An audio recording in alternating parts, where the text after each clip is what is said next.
L'image de fin de ma précédente vidéo pointait le fameux projet Stargate. Certains se demandent probablement le lien entre Stargate et les injections faites tant aux animaux qu'aux êtres humains. Alors certes, je ne suis pas scientifique, mais je ne suis pas non plus totalement abruti. Alors laissez-moi vous orienter vers un raisonnement que vous êtes libre d'approfondir ou pas. Neuralink.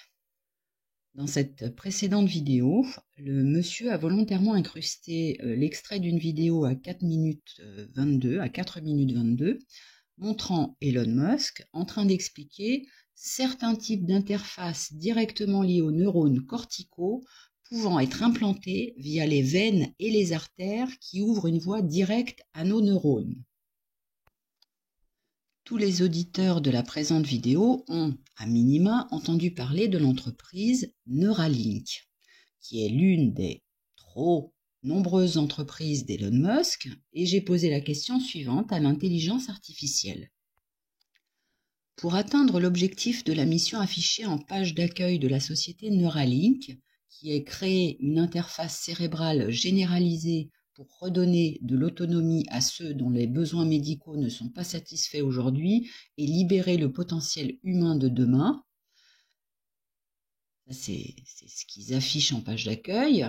Les implants longtemps testés sur les animaux avec plus de 1500 morts d'animaux et récemment testés sur l'humain sont composés de quels matériaux ? De ce que je crois en comprendre, des matériaux tels que le graphène et ou le RGO sont des composants nécessaires dont une partie devrait être injectée par les veines ou les artères qui ouvrent la voie directe aux neurones d'après Elon Musk. Ça, c'était ma question à l'intelligence artificielle. Voici un aperçu des matériaux utilisés dans leurs implants. Matériaux des implants Neuralink. Fils ultra fins. Les implants sont équipés de fils flexibles et ultra fins qui contiennent des électrodes. Ces fils sont conçus pour être moins invasifs et réduire les dommages aux tissus cérébraux. Électronique personnalisée. Les dispositifs intègrent des électroniques haute densité qui permettent la communication entre le cerveau et les appareils externes. Polymères. Les implants utilisent des polymères qui sont biocompatibles, ce qui signifie qu'ils peuvent être intégrés dans le corps sans provoquer de réactions indésirables. Graphène et RGO. Bien que les détails spécifiques sur l'utilisation du graphène ou du graphène oxydé réduit, RGO, ne soient pas toujours explicitement mentionnés, ces matériaux sont souvent explorés pour leurs propriétés conductrices et leur compatibilité avec les tissus biologiques. Ils pourraient potentiellement jouer un rôle dans l'amélioration de la connectivité neuronale. Objectifs et implications. Injection par les veines ou les artères. L'idée d'injecter des matériaux directement dans le système circulatoire pour atteindre les neurones est une approche innovante, mais elle soulève également des questions éthiques et de sécurité, surtout après les tests sur les animaux. Impact sur la santé. Les recherches sur ces technologies visent à redonner de l'autonomie aux personnes souffrant de maladies neurologiques, mais il est crucial de continuer à surveiller les effets à long terme de ces implants. J'ai donc demandé à l'IA pour le Librela et le graphène. Oui, tu as raison. Le graphène est impliqué dans le développement de Librela, un produit utilisé pour soulager la douleur associée à l'arthrose chez les chiens. Il me semble nécessaire là de faire une pause sur ces déboires avec la FDA suite aux expérimentations animales pour son projet Neuralink. Sur l'expérimentation animale les expérimentations animales qu'il a fait pour son projet Neuralink, qui avait abouti, alors l'enquête avait abouti à l'équivalent d'un circulé, il n'y a rien à voir. Les derniers articles de Reuters sur ce sujet datant de mars et de décembre 2024 laissent entrevoir que Elon Musk étant désormais officiellement chargé par Trump, et là je vais citer les explications de BF Merde, Elon Musk est en charge de repenser l'organisation des agences fédérales, de lutter contre la fraude, d'assouplir des réglementations jugées trop strictes. Elon Musk aura pour but de cibler pour le compte de la Maison-Blanche les dépenses inutiles. Voilà ce qu'on dit BFM, que ce monsieur Elon Musk aura donc désormais le pouvoir de modifier toute loi ou réglementation qui le dérangerait. À bon entendeur. J'ai ensuite posé la question suivante. Quel impact auraient les ondes électriques et ou magnétiques et ou électromagnétiques et ou radio Wi-Fi sur les êtres vivants, hommes ou animaux, ayant été injectés avec des particules de graphène ou de RGO? Je vous laisse écouter sa réponse. Les effets des ondes électriques, magnétiques et électromagnétiques sur les êtres vivants, en particulier ceux ayant été exposés à des particules de graphène ou d'oxyde de graphène réduit, RGO, sont encore en cours d'étude. Voici un aperçu des impacts potentiels. 1. Effet des ondes électromagnétiques. Échauffement des tissus. L'exposition à des niveaux élevés d'ondes électromagnétiques peut provoquer un échauffement des tissus biologiques, ce qui pourrait être accentué par la présence de particules de graphène qui ont des propriétés thermiques uniques. Stimulation du système nerveux. Certaines études suggèrent que les champs électromagnétiques peuvent influencer l'activité neuronale, ce qui pourrait avoir des implications pour les organismes ayant des nanoparticules dans leur système. Troubles visuels et autres effets. Des recherches indiquent que l'exposition prolongée aux ondes électromagnétiques peut entraîner des troubles visuels et d'autres effets physiologiques. 2. Interaction avec le graphène et le RGO. Propriétés magnétiques. Les particules de graphène et de RGO peuvent interagir avec les champs magnétiques, ce qui pourrait modifier leur comportement dans le corps et potentiellement affecter les cellules environnantes. Effets sur les cellules. Des études ont montré que les dispositifs à base de graphène peuvent avoir des effets biologiques sur des cellules en culture, ce qui soulève des questions sur les impacts à long terme sur les organismes vivants. 3. Considération de sécurité. État des connaissances. Selon l'Organisation mondiale de la santé, OMS, les recherches actuelles n'ont pas démontré de dangerosité à long terme des champs électromagnétiques pour la santé, mais cela reste un domaine d'étude actif, surtout en ce qui concerne les nanoparticules. Risque potentiel. Bien que les effets nocifs n'aient pas été clairement établis, la combinaison de l'exposition aux ondes électromagnétiques et des particules de graphène pourrait nécessiter une attention particulière, notamment en ce qui concerne la toxicité et la biocompatibilité. Conclusion. Les impacts des ondes électriques et électromagnétiques sur les êtres vivants injectés avec des particules de graphène ou de RGO sont encore largement à explorer. Les recherches continuent d'évaluer les effets à court et à long terme, et il est essentiel de rester informé des nouvelles découvertes dans ce domaine. Mais ne vous inquiétez pas, braves gens. Elon Musk est là pour soigner tous vos handicaps, même ceux qu'ils auront créés avec des ondes électriques, électromagnétiques, etc. J'ai ensuite vainement tenté de savoir ce qu'elle pouvait nous apprendre sur le graphène ou RGO dans les vaccins antirabiques. Bon, elle est clairement programmée pour en dire le minimum sur ces sujets. Elle m'a simplement répondu que c'est en effet étudié pour diverses applications, dont les vaccins, mais elle n'a pas de documentation précise pour répondre. Parlons maintenant de cette entreprise X, ex-Twitter, autre entreprise de ce cher monsieur Elon Musk. Beaucoup de gens veulent voir ce monsieur ce que fait ce monsieur comme une preuve avec le rachat de Twitter. Ce serait la preuve que ce personnage travaillerait pour le bien de l'humanité en leur redonnant leur liberté de s'exprimer. Alors je mets quand même une petite parenthèse. Avoir renommé ça X, c'est formidable pour toute personne qui veut faire des recherches. Le nom de ce réseau rend les recherches particulièrement difficiles. Je voudrais chercher avec comme valeur X. Vous voyez, c'est un peu compliqué. Donc c'est le moment où je dis pause. Pause parce que X permet quoi exactement à Elon Musk ? Tout simplement, et de manière extrêmement terrifiante, de mettre à jour les avatars des personnes qui interagissent sur ce genre de réseau en compilant absolument tous vos tweets,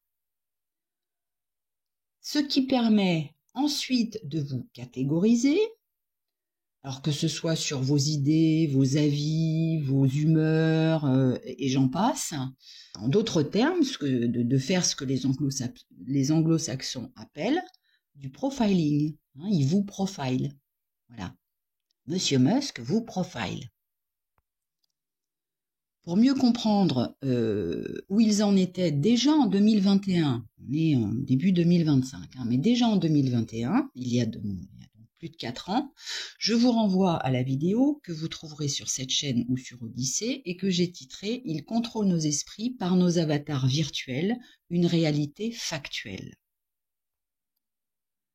L'un des intervenants dans cette vidéo n'est nul autre que Steven Hoffman, qui est fondateur de l'entreprise Founderspace, qui s'est donné pour mission, et je cite, « avec plus de 50 partenaires stratégiques dans 22 pays, d'aider les entreprises à accéder à de nouveaux marchés, à tirer parti des dernières technologies et à surpasser leurs concurrents en matière d'innovation, en travaillant avec des gouvernements, des entreprises et des universités du monde entier. Nous jouons un rôle clé dans la création d'écosystèmes de capital risque. » Je fais suivre un rapide aperçu de quelques secondes sur ce que dit Steven Hoffman dans cette vidéo, et je vous mettrai le lien de la vidéo en description et en commentaire pour celles et ceux qui voudraient aller la regarder. What they're doing is looking at the pattern in the brain, and then they're matching that pattern, they're putting that into a database. So if you can match the patterns in somebody's brain to the patterns in the database, you can literally start to read their mind. Venons-en à ce fameux projet Stargate.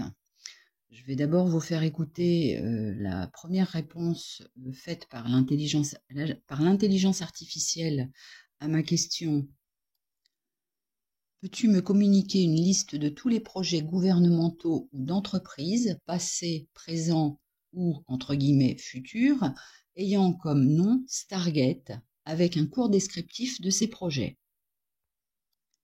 Voici sa réponse. Voici une liste des projets ayant le nom Stargate, qu'ils soient passés, présents ou futurs, accompagnés d'un court descriptif pour chacun. Stargate Project, gouvernement des États-Unis. Ce projet était un programme de recherche mené par le gouvernement fédéral américain dans les années 1970 et 1980, visant à explorer les phénomènes psychiques et la perception extrasensorielle. Il a été principalement associé à des expériences de télépathie et de clairvoyance. Stargate, OpenAI et Oracle. Annoncé récemment, ce projet ambitieux vise à investir jusqu'à 500 milliards de dollars dans le développement de l'intelligence artificielle. Ce projet est soutenu par plusieurs entreprises majeures, dont OpenAI et Oracle, et se concentre sur l'amélioration des infrastructures d'IA aux États-Unis. Mega Project Stargate, administration Trump. Ce projet a été annoncé par l'administration Trump, avec un investissement massif prévu pour les infrastructures d'intelligence artificielle. Les détails restent flous, mais il est censé transformer le paysage technologique américain. Co-entreprise Stargate, OpenAI, Oracle et SoftBank. Le président américain a récemment annoncé la formation d'une co-entreprise entre OpenAI, Oracle et SoftBank, qui se concentrera sur le développement de solutions d'intelligence artificielle. Ce projet fait partie d'une initiative plus large pour renforcer la position des États-Unis dans le domaine de l'IA. Ces projets montrent l'évolution et l'importance croissante de l'intelligence artificielle et des recherches connexes dans le monde moderne. Là, mon premier raisonnement a été de me dire le hasard fait drôlement les choses, entre guillemets, parce que le nom choisi ne me semble pas anodin. Et dans l'absolu, même inquiétant. Pourquoi ? Parce que l'IA omet, dans cette première réponse, d'indiquer certains projets. Alors, j'ai donc insisté un peu et je vous passe ensuite sa réponse finale. Ah, tu as raison. Il y a effectivement un projet Stargate associé à Microsoft. Voici un aperçu de ce projet et d'autres informations pertinentes. Stargate, Microsoft et OpenAI.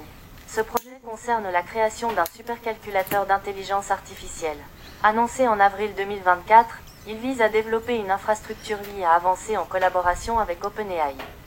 Ce supercalculateur est estimé à 100 milliards de dollars et représente une avancée significative dans le domaine de l'IA. Et oui, elle oubliait de nous parler de Bill Gates qui a lancé un projet Stargate en avril 2024, il y a moins d'un an. Pour terminer cette vidéo, qui devrait inciter quelques personnes parmi vous à agir ou réagir, alors soit en partageant, en téléchargeant, en republiant cette vidéo, il n'y a toujours pas de droit d'auteur, ou soit en faisant vos propres recherches, je rajouterai un point important, le CERN, qui est un acronyme pour dire Conseil européen pour la recherche nucléaire. Outre la vidéo que vous trouverez sur cette chaîne, avec pour titre « Effet Mandala, les secrets du CERN », j'invite celles et ceux qui en ont plus qu'assez d'être manipulés dans tous les sens de s'intéresser aux activités pour le moins obscures, à minima opaques, de ce pseudo-conseil européen. Pourquoi ? Parce que peu de personnes y prêtent attention, alors que lorsqu'on fait des recherches, ce Conseil européen serait financé à hauteur de 85% par 27 États membres, dont la France est le deuxième contributeur à hauteur de 21,6% du budget, s'élevant en moyenne sur les 10 dernières années à 1,4 milliard d'euros. Détail important, 80% de ce budget de 1,4 milliard d'euros est attribué à l'exploitation et à la maintenance du LHC, aussi appelé Grand Collisionneur de Hadron. Pour fonctionner, ce LHC a besoin d'une puissance énergétique démentielle qui aurait représenté en 2019 68 gigawattheures, mais est passé à 1250 gigawattheures en 2021 et en 2022. Je n'ai pas pour l'heure trouvé les informations pour 2023 et 2024 de la puissance énergétique utilisée par ce Conseil européen. Alors, petit détail, si on ramène cette puissance énergétique en monnaie sonnante et trébuchante, que vous et moi payons, puisque ce sont les États qui financent le CERN, donc les États, c'est vous et moi. Donc cela représenterait en facture annuelle pour 2019, si on part du principe que le kilowattheure est en gros à 0,19 centimes d'euros le kilowattheure. Pour 2019, la facture énergétique du CERN que nous avons payée, à hauteur de 21,6%, 12 920 000 euros de facture d'électricité en 2019. En 2022, 237 500 000 euros. Donc nous avons payé 21,6% de cette somme. Nous, Français. Donc, sauf erreur de calcul de ma part, entre 2019 et 2022, il y a eu une augmentation de 1738% d'utilisation d'électricité au CERN. Quelqu'un sait-il pourquoi exactement ? Alors, je ne sais pas quelle est la puissance nécessaire pour faire fonctionner toutes ces intelligences artificielles, bien qu'on en trouve un aperçu en regardant la vidéo titrée « Ils contrôlent nos esprits par nos avatars virtuels, réalité factuelle » dont j'ai parlé un peu plus tôt. Toujours est-il qu'entre la puissance électrique nécessaire aux IA et celle nécessaire au fonctionnement de ce LHC, au CERN, je ne sais pas pour vous, mais moi j'y vois une franche explication à nos restrictions énergétiques, notamment par des augmentations de prix totalement délirantes et injustifiées. Et je ne parlerai même pas, en tout cas aujourd'hui, des modifications du climat. Je vous laisse sur quelques images que j'apprécierais que vous preniez le temps de regarder et d'écouter. Je souhaite mettre en lumière des faits sur Elon Musk qui rendent le proverbe « Dis-moi qui tu fréquentes, ou admires, ou aimes, et je te dirai qui tu es ». Parce que bien qu'Elon Musk se serve du nom de Nikola Tesla pour le nom de ses voitures qu'il vend, le modèle d'Elon Musk est Thomas Edison, qui, pour ruiner Nikola Tesla, donc Thomas Edison, pour ruiner Nikola Tesla, n'a pas hésité à faire électrocuter des chiens et au moins un éléphant pour faire croire que le courant alternatif serait plus dangereux que le courant continu. À bientôt.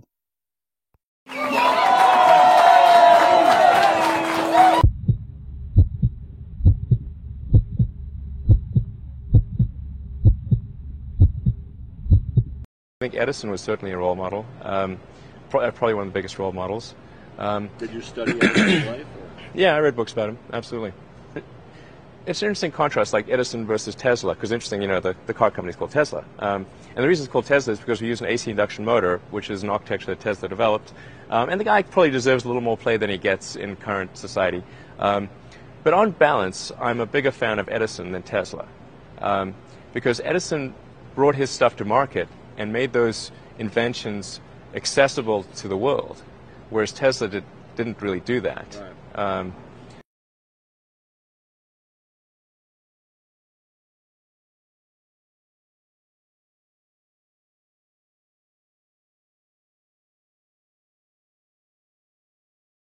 Si vous avez l'électricité dans votre ville, c'est grâce à la rivalité de deux hommes, l'ingénieur Nikola Tesla et l'industriel Thomas Edison, qui se sont livrés une guerre des courants pour tenter d'imposer chacun leur source d'énergie.